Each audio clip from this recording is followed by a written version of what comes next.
తాకట్లో ఉన్న మీ బంగారాన్ని విడిపించి ఆ రోజు ఆన్లైన్ రేటుకి కొంటాం. Sharma gold company. నమస్తే. గుంటూరుకు సంబంధించినటువంటి మహిళతో తెనాలికి సంబంధించిన వ్యక్తికి పెళ్లి జరిగింది.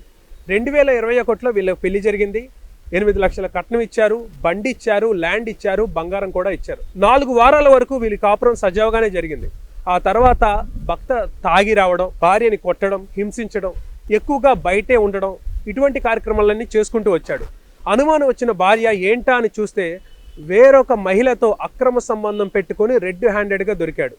రెడ్ హ్యాండెడ్గా దొరికినా కూడా ఏంటి ఈ నిర్వాకం అడిగిన ఆ భార్యకి అతను ఇచ్చిన సమాధానం, ఎంతో కొంత ఇస్తాను, సైలెంట్గా వెళ్ళిపో అన్నాడట. తీరా చూస్తే ఆ అమ్మాయి యొక్క తల్లిదండ్రులకి సరిగ్గా అదే సమయంలో రోడ్ యాక్సిడెంట్ జరిగింది. వాళ్ళు మంచాన పడ్డారు. ఎవరు సపోర్ట్ లేరు. ఎక్కడికి వెళ్ళినా తనకు న్యాయం జరగలేదు. తమకి న్యాయం చేయండి అంటూ ఆ మహిళ రోడ్డు ఎక్కిన పరిస్థితి. నమస్తే సార్, నా పేరు సయ్యద్ షబానా. మాది గుంటూరు అండి. మా చంద్రుడు కాలనీ 3వ లైన్ మాది. మా మమ్మీ డాడీ ఏమో తెనాలిలో నాగూర్ బాబు అతన్ని ఇచ్చి పెళ్లి చేశారు.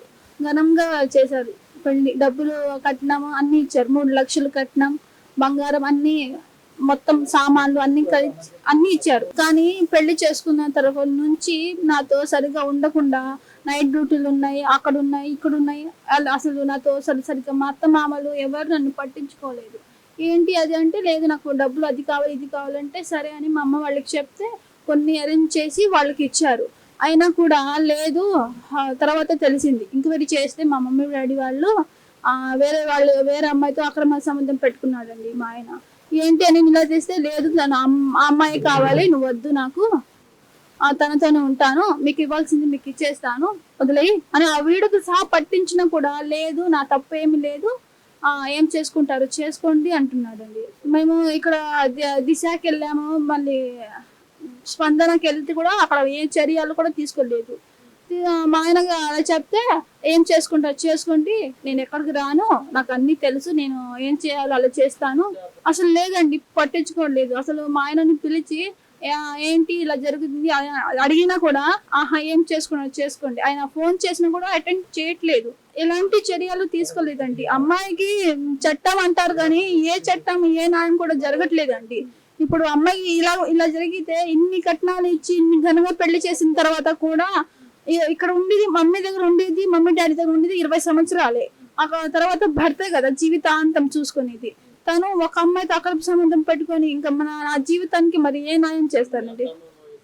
మా అత్త మామ అసలు వాళ్ళ కొడుకునే సపోర్ట్ చేస్తున్నారు. ఏం చేసుకుంటారు చేసుకో, మా తప్పేం లేదు, నీ తప్పే అంటున్నాడు. మా మామయ్య గారు ఏమో ఈ మధ్యలో మా ఆయన లేనప్పుడు నైట్ డ్యూటీలు ఇది అదే వేరే అమ్మాయితో ఉంటారు కదా, అలా చెరువు చూసుకొని నా చేయి పట్టుకొని నీతో ఉంటాను, మీ అత్తను వదిలేసి నీతో పెట్టుకుంటాను, డబ్బులు ఇస్తాను, అన్ని చేసుకుంటాను. మా మామయ్య గారు మాకు రూమ్ లోకి వచ్చి బలవంతం చేయబోయారండి. అన్ని కేకలేసిన మా అత్త వాళ్ళు చెప్తే, ఏం కాదు మామే కదా, ఏమైద్ది, చెప్పుడు కాకుండా సైలెంట్ గా ఉండు, మీ వాళ్ళకి చెప్పవాక అని చెప్పారండి. ఇప్పుడు ఎవరు నన్ను పట్టించుకుపోతే ఇలా జరిగితే నాకు ఏంటండి, నాకు న్యాయం జరిగేది లేదండి. ఫస్ట్ ఆయన రావాలండి. ఆయన అసలు రావట్లేదు, రెస్పాన్సిబుల్ కావట్లేదు. ఏంటంటే ఏం చేసుకుంటావు చేసుకో, నాకు సంబంధం లేదు, నువ్వంటే నాకు లేదు, నేను నిన్ను చూసుకోను, నాకు వద్దు అంటున్నాడు. అదే అండి, మా ఆయన వచ్చినా కూడా నాతో ఉంటాడో లేదో తెలియదు కానీ నాకు న్యాయం జరగాలండి. నాకు ఇచ్చిన నాకు అన్ని ఇప్పుడు నాకు ఉన్న పరిస్థితి ఏంటి, నాకు ఆధారం ఏంటి?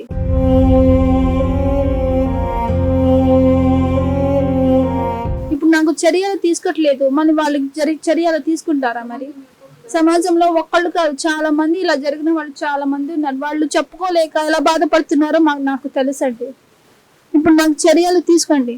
ఇప్పుడు చూస్తే మా మమ్మీ డాడీ ఇలా యాక్సిడెంట్ అయ్యి ఇలా పడి ఉన్నాం, నా గురించి ఆలోచిస్తూ ఇలా జీవితం వాళ్ళు చేస్తే ఇప్పుడు నా పరిస్థితి ఏంటి, వాళ్ళు ఎలా చూస్తారు నన్ను? నాకు ఆధారం చూపించండి, నాకు న్యాయం చేయండి. కాళ్ళు యాక్సిడెంట్ అయ్యి కాలు చేయి ఇరిగిందండి.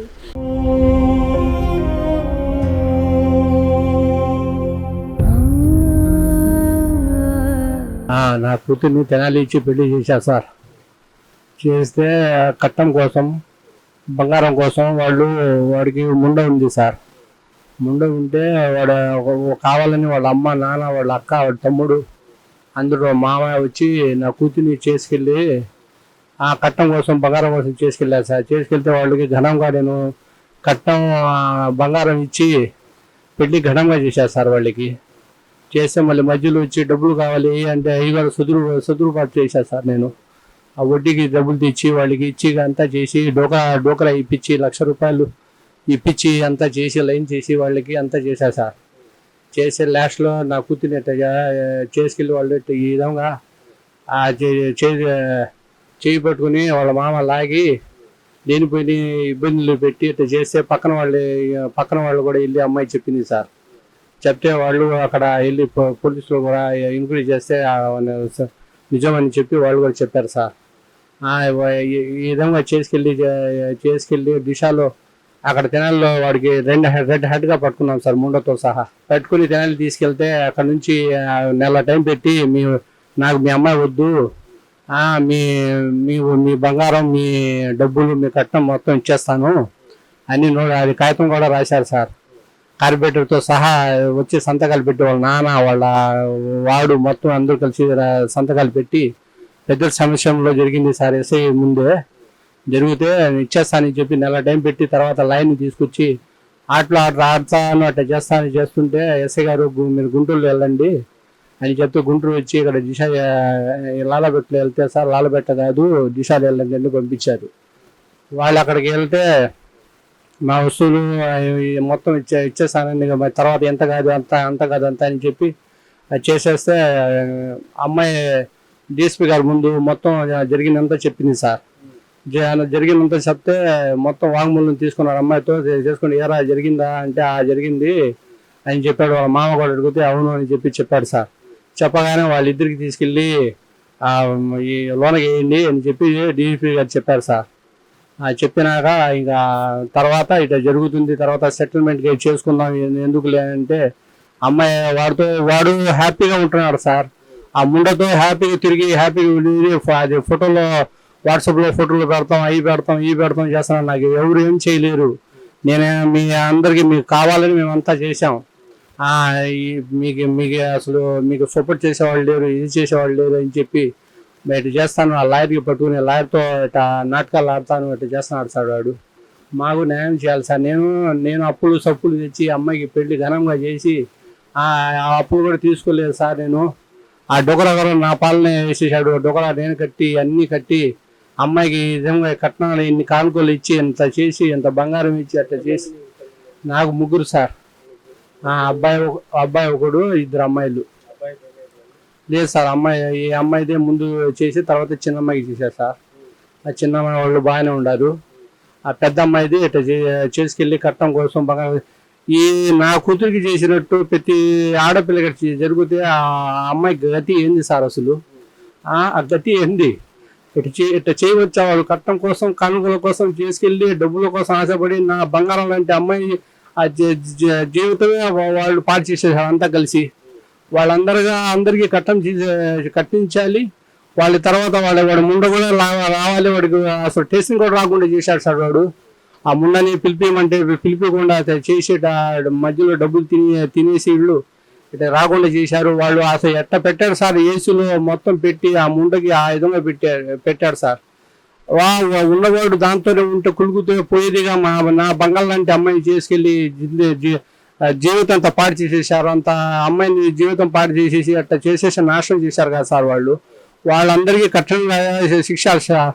నాకు ఇప్పుడు మేము వచ్చేసాం బయటికి, మాకు ఇది చేసేవాళ్ళు ఇది చేసేవాళ్ళు ఏం చేయరు అని చెప్పి అక్కడ చెప్పుకుంటా తిరుగుతున్నాడు సార్ వాడు. చూశారు కదా, 8 లక్షల కట్నం ఇచ్చి బండి ఇచ్చి ల్యాండ్ ఇచ్చి ఘనంగా పెళ్లి చేస్తే తీరా వేరే అమ్మాయితో అక్రమ సంబంధం పెట్టుకొని ఆ వ్యక్తి ఈ అమ్మాయిని చాలా దారుణమైన పరిస్థితికి తీసుకొచ్చాడు. ఎక్కడా న్యాయం జరగకపోవడంతో తనకి న్యాయం చేయండి అని చెప్పేసి ఆ మహిళ వాపోతున్న పరిస్థితి. కెమెరామెన్ హోసన్నతో శివరాజ్ శంకర్, సుమన్ టీవీ, గుంటూరు.